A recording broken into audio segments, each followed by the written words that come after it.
No sé, habrá que investigar, ¿eh? ¿Empezamos? ¿Sí? Ok, ¿listo? Bueno, pues una vez más les agradecemos por estar aquí en la cuarta sesión del seminario, Acercamientos Matemáticos, y ahora toca el turno a Janet Magaña. Janet estudió la licenciatura en Matemáticas en la Universidad Autónoma de Yucatán. Trabajó en teoría de códigos para la licenciatura. Posteriormente vino aquí a la UAM Iztapalapa, estudió la maestría en teoría de números y actualmente está haciendo un doctorado con el doctor Rogelio Fernández y trabaja en teoría de anillos y módulos. Bueno, pues Janet nos va a hablar de todo anillo de división finito es un campo. Le damos las gracias. Bueno, pues vamos a empezar, ¿no?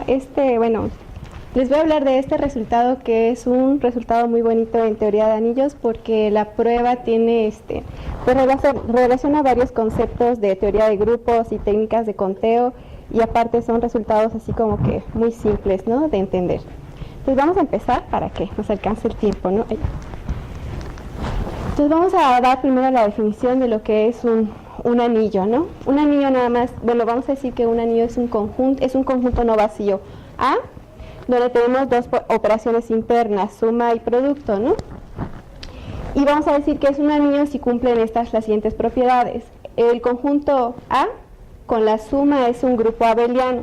Vamos a pensar por grupo abeliano como una estructura como el de los enteros con la suma, ¿no? Como las vocales, por ejemplo, ¿no? Porque, por ejemplo, los enteros con la suma son un grupo abeliano, como las vocales, por ejemplo, A es asociativo, o sea, podemos asociar la suma.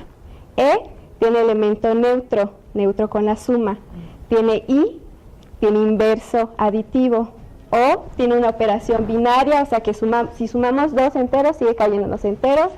Y U, que es conmutativo, ¿no? Eso significa que sea un grupo abeliano con la suma. Además, vamos a tener definida la multiplicación.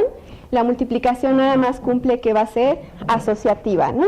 Va a ser asociativa y estas dos propiedades nada más es para relacionar la suma con el producto, ¿no? Entonces, esto es lo que vamos a llamar anillo, ¿no? Entonces, vamos a decir que un anillo tiene un elemento unitario si existe el neutro multiplicativo, ¿no? O sea, por ejemplo, como en los enteros, el número 1, ¿no? Y vamos a decir que es un anillo conmutativo si se cumple la propiedad conmutativa para el producto. Por ejemplo, ahorita así con lo que les acabo de decir, por ejemplo, ¿cuáles son los ejemplos más fáciles que se nos ocurren de anillos? Si tenemos que tener dos operaciones, la suma y el producto. Así como que, ¿qué ejemplos? Los enteros ya dijimos, ¿no? Los enteros son un grupo abeliano, podemos sumar, tenemos neutro aditivo, tenemos el neutro aditivo, tenemos el inverso aditivo, es asociativo y podemos multiplicar, ¿no? Entonces, ¿qué otras estructuras conocemos que tengan estructura de anillo?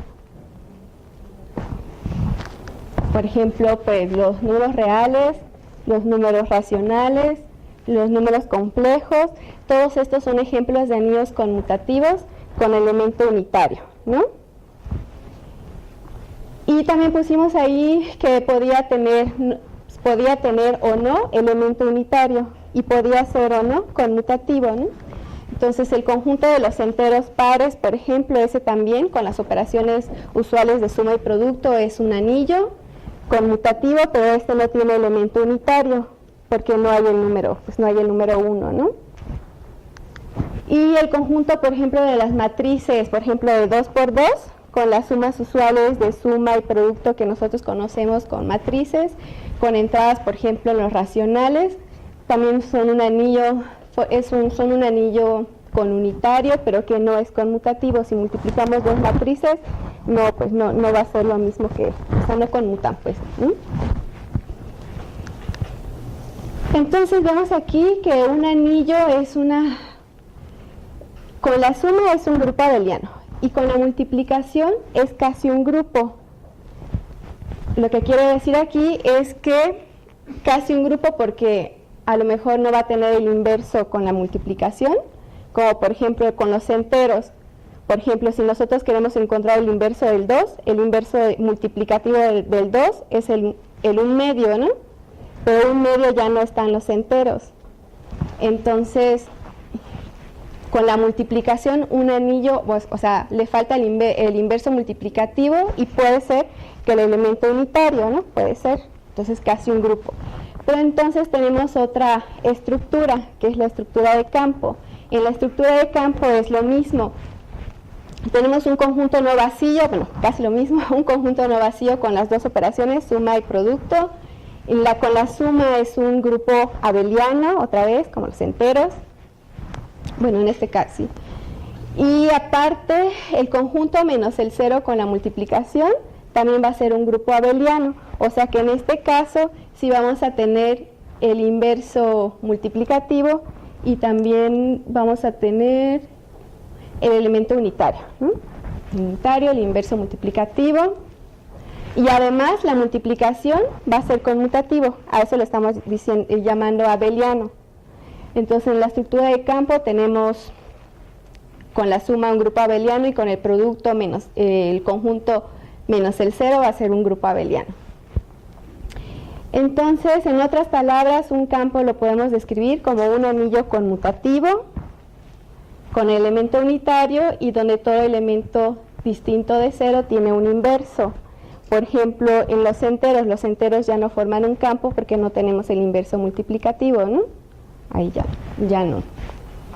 Pero los números reales ahí sí ellos sí son un campo, ¿no? ¿Qué más decir aquí?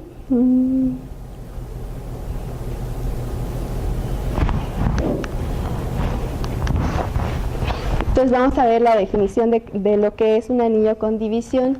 Pues un anillo con división va a ser un anillo con elemento unitario en donde todos los elementos distintos de 0 forman un grupo con la multiplicación, es decir, en donde todos los elementos tienen un inverso multiplicativo. Y la diferencia del anillo con división con el campo es que la multiplicación, o sea, simplemente vamos a tener inversos, pero no vamos a tener que sean conmutativos. En el campo sí estamos pidiendo que sea abeliano, o sea, que la multiplicación conmute, pero aquí en los anillos con división, no. Esa es la diferencia con campo. Entonces, bueno, con esto que les acabo de decir, bueno, más o menos así a grandes rasgos, ¿me podrían decir ejemplos de anillos con división?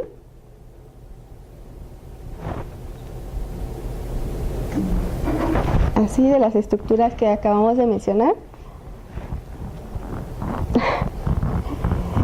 Pues, bueno, se me ocurren los que son, por ejemplo, los reales también son un anillo con división, ¿no? Porque tienen inverso y la multiplicación es conmutativa. Los racionales también, los complejos, pero todos esos ejemplos que les estoy mencionando ahora son ejemplos de campos, todos esos son campos. La multiplicación es conmutativa. Pero ¿cómo podría yo dar un ejemplo de un anillo con división que no vaya a ser un campo? O sea, que sí tenga inverso, pero que no se vea claro que va a ser conmutativa la multiplicación. Las matrices. Pero las matrices no forman un campo. Tienen. Es que las matrices no todos tienen inverso, ¿no?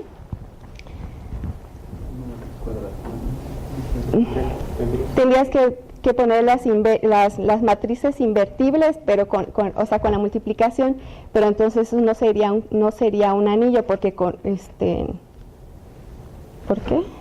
Estoy haciendo bola. No, el de las matrices no. El de las matrices nada más es un anillo no conmutativo y no necesariamente tenemos inversos ahí. Entonces la definición de anillo con división tiene que tener inverso. Y las matrices no necesariamente tienen inversos, ¿no? Bueno, entonces, De lo que vemos aquí es de que todo campo es un anillo con división. Todo campo, si yo les doy un ejemplo de campo, seguramente va a ser un anillo con división. Pero al revés, pues no, ¿no? Y entonces el ejemplo que les voy a dar ahora es un ejemplo que se llama el ejemplo de los cuaternios o de los cuaterniones de Hamilton. Los describió por primera vez el matemático Hamilton en 1843. Él quería hacer como una generalización de los complejos, ¿no? Entonces los define así: H es el conjunto de todos esos símbolos, A más BI más CJ más DK, donde los A, B, C y D están en los reales. Entonces, para que veamos si tiene estructura de anillo, tenemos que definir las operaciones de suma y producto, ¿no? Y ver todo lo que vaya a cumplir. Entonces, si nosotros queremos sumar dos de esos elementos, pues los sumamos así como que coordenada a coordenada, ¿no? Aquí está. A más B prima, así. Y el producto de esa manera que a lo mejor no se entiende a primera vista, ¿no? Aquí nada más es multiplicar, agarro el primer elemento y lo multiplico por todos los de ahí, por el segundo. Los segundos, el segundo elemento de acá o la segunda entrada por todos los de ahí. Pero esta multiplicación cumple la propiedad de que I cuadrada J cuadrada K cuadrada es igual a menos 1. Y también cumple esta otra relación. Tengo I, J, K. Cada vez que yo multiplique así, I por J, me va a quedar K. J por K, me va a quedar I. K por I, me va a quedar J.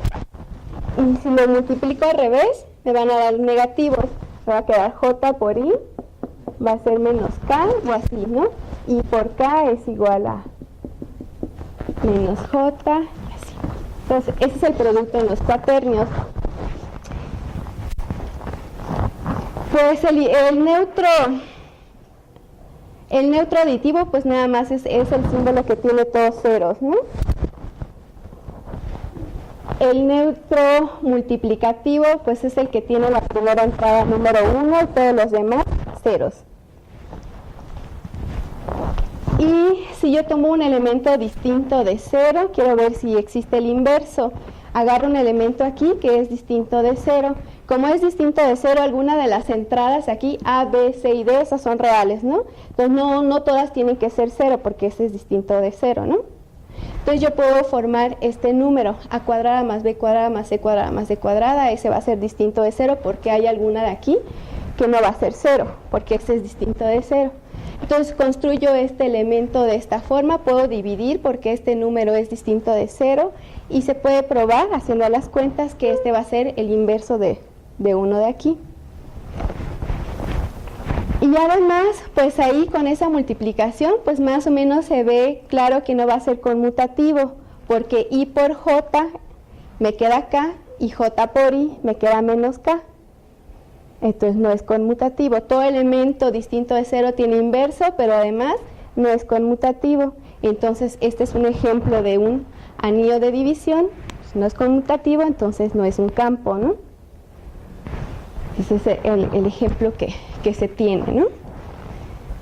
Pero el matemático Wedderburn demostró que si a un anillo de división le agrega la finitud, entonces sí tenemos la condición de ser un campo. Entonces lo que vamos a demostrar, bueno, si no me empiezo a cuatrapear aquí.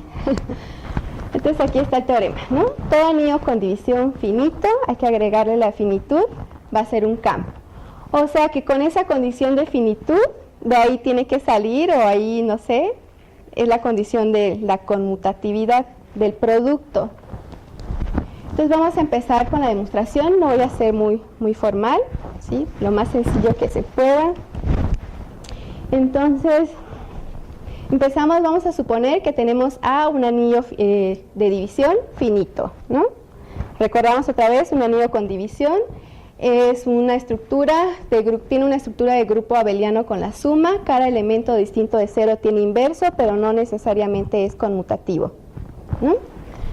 Entonces tomamos un elemento en A y consideramos el centralizador S en A. El centralizador lo vamos a denotar como CS. El centralizador es el conjunto de todos los elementos de A que conmutan con la S. Aquí conmutan todos con S. Es claro que el centralizador es distinto del vacío, pues porque ahí está el 0, ¿no? También está el 1, ¿no? El 1 conmuta con S, el 0, ¿no? Entonces, CS es un subanillo de A. ¿Qué quiere decir que sea subanillo? Pues nada más que este conjunto también tiene estructura de anillo, ¿no? Nada más. O sea que podemos definir la suma y definir el producto, ¿no? Y cuando sumemos dos elementos de CS van a estar aquí. Y bueno, y en este caso también se puede probar que es un subanillo con división. O sea que también todo elemento aquí distinto de 0 también va a tener un inverso, ¿no? Entonces es un subanillo con división. Luego consideramos el centro de A. El centro de A es el conjunto de todos los elementos del anillo que conmutan con todos. Son todos los elementos del anillo que conmutan con todos los elementos del anillo. O sea, son los elementos del conjunto que conmutan con estos, ¿no? Como podemos ver aquí, la definición del centro y del centralizador es casi la misma, ¿no? Es conmutativo, conmutativo, ¿no? Solo que la diferencia aquí es que este es para todo A y este no. Este es para todo elemento del anillo y este no. Entonces, con una simple cuenta se puede ver que el centro es la intersección del centralizador. Si quieren, nada más agarran un elemento de aquí y ven que está aquí, en un elemento de la intersección, y uno de aquí debe estar aquí, ¿no? Pero a simple vista, pues tienen la misma definición, ¿no? Entonces, el centro es la intersección de todos los centralizadores, ¿no? Se sabe, no lo voy a hacer aquí, que tenemos una intersección de subanillos. Entonces, este también va a ser un subanillo, que es intersección de subanillo. También podemos ver que este subanillo, bueno, es distinto del vacío porque pues también el 0 está, el 1 está, es distinto del vacío, es una intersección de subanillos. ¿Qué más? Se puede probar también que es un subanillo con división. O sea, todos los elementos de aquí también van a tener, elementos distintos de 0 van a tener inverso con la multiplicación. Y además, en el centro todos conmutan. Todos conmutan. Entonces, puedo decir que el centro es un campo finito. Porque todos conmutan, tienen inverso, y pues, ¿no? Entonces es un campo finito que está contenido en A. Entonces vamos a suponer que la cardinalidad del centro es igual a Q, ¿no? Eso vamos a suponer. Y tenemos la figurita acá, está aquí, nada más para ver qué es lo que estamos haciendo. Ahí. Aquí está el anillo, aquí está el centralizador y aquí está el centro, ¿no? Aquí está. Se puede mostrar que el centralizador y el anillo son espacios vectoriales con respecto a este campo. Que sea un espacio vectorial es nada más de que el centralizador y A tienen estructura de grupo abeliano, pero además lo que va a cambiar es la multiplicación. Ya no voy a multiplicar por dos elementos de A o voy a multiplicar por dos elementos de CS, sino que ahora voy a definir una multiplicación de un elemento aquí por un elemento del centro. Eso es lo que significa espacio vectorial. Se puede hacer. Lo único que cambia va a ser la multiplicación, ¿no? Se sabe también, bueno, y aquí el centralizador y A, pues aquí todo es finito, porque habíamos empezado con que A es un anillo de división finito. Entonces son espacios vectoriales finitos. Lo que quiere decir esto es de que cualquier elemento del anillo o del centralizador se pueden ver como un vector. son espacios vectoriales finitos, se pueden ver como un vector, donde cada entrada del vector vive en el campo que es el centro. Aquí está. Pero cada elemento aquí del vector está en el centro y el centro tiene Q elementos. O sea que la cardinalidad del anillo pues es Q a la n, ¿no? Por cada entrada tengo Q posibilidades y tengo un vector de longitud n. Entonces la cardinalidad de A es Q a la n. Análogamente, como CS también es un espacio vectorial de finito sobre el centro, entonces también puedo decir que la cardinalidad del centralizador es Q elevado a cierta potencia ns, ¿no? Que depende de la s. Pero esa ns tiene que ser menor o igual que n, porque el centralizador está contenido en A, ¿no? Entonces ns es menor o igual que n y además ns tiene que ser mayor o igual que 1, ¿no? Porque pues cs pues no es vacío, ¿no? Entonces hasta aquí tenemos que la cardinalidad del anillo es Q a la n y la cardinalidad, lo voy a poner aquí, la cardinalidad de A es Qn y la cardinalidad de CS es Q a la ns, ¿no? ns mayor o igual que 1. Entonces aquí viene la prueba. Vamos a suponer, nosotros queremos ya llegar a que el anillo con división finito es un campo. Voy a suponer que no es cierto, voy a suponer que A no es un campo, o sea, no es conmutativo con la multiplicación. Como A no es un campo, estamos suponiendo que A no es un campo, existen dos elementos en el anillo tal que, pues que no conmutan. Si conmutaran, pues entonces sería un campo, ¿no? Estamos suponiendo que no lo es, entonces existen dos elementos tal que esa multiplicación es distinta, SA es distinto de AS. Por lo tanto, existe un elemento A que no está en el centralizador de S. El centralizador de S son todos los que conmutan con S, ¿no? Entonces, A no está en el centralizador, quiere decir entonces que el centralizador está contenido en A, pero no es todo A. O sea, que hay un elemento del anillo que no está en CS, ¿no? Entonces, no es todo A. Entonces, el NS tiene que ser menor estricto que N, ¿no? Porque pues no son iguales. El NS era el que venía de la cardinalidad, ¿no? Entonces, NS es menor que N, estrictamente. Vamos a considerar ahora este conjunto, es el anillo nada más, pero le vamos a quitar el 0. Ese es A asterisco, ¿no? Y vamos a definir en este conjunto una relación de equivalencia. Que no sé, una relación de equivalencia es, tenemos el conjunto aquí, A asterisco, es el mismo anillo, pero le estamos quitando el 0.